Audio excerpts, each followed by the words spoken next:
Well, as I mentioned, when I saw the film, it was, it's one of those types of things. My initial reaction was, this is too good to be true.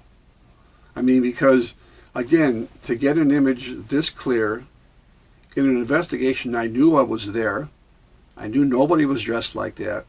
I went over all the, trying to debunk this in some way or shape or form, because, even a good ghost researcher should not jump to the conclusions that any evidence that they get is ghostly.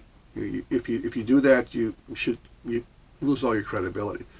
You have to go back and what we try to do now is to recreate that, to snap the picture again and see the same thing shows up, that same exact angle if possible. And now in the digital technology, you can do that, because in digital technology, you get that instant picture.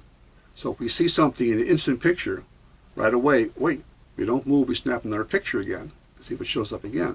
Of course, we can't do that when you're using 35 millimeter film, because you don't know until you get the film back.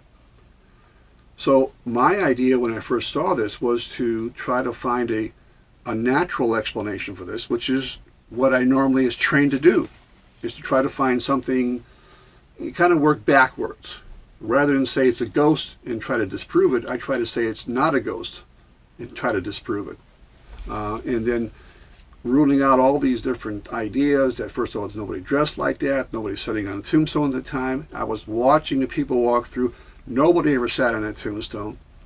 And then to get this image was really something, it was a shocker at first. To be perfectly honest, it was a shocker.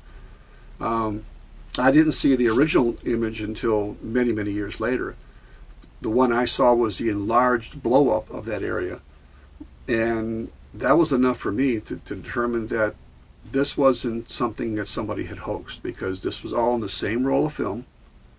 It wasn't something that was shot later, where maybe we weren't there, that somebody sat there and hoaxed it. This was during the entire roll of film that was shot. So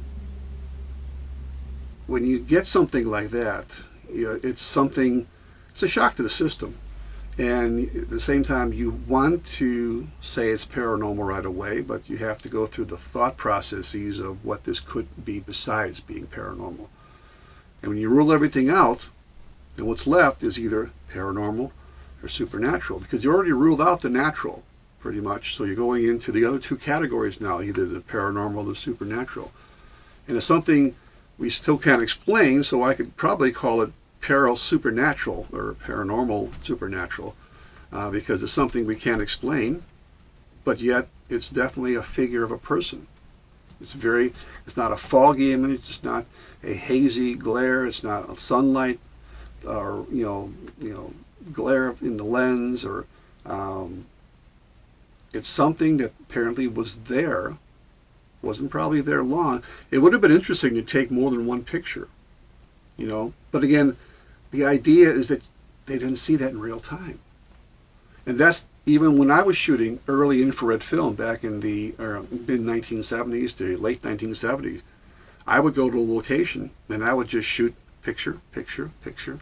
Because, we didn't have the equipment to determine if there was something here. We didn't have a meter to go off.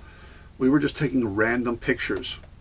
And then when I got home, a week later when I got the film back, oh my God, there's something here.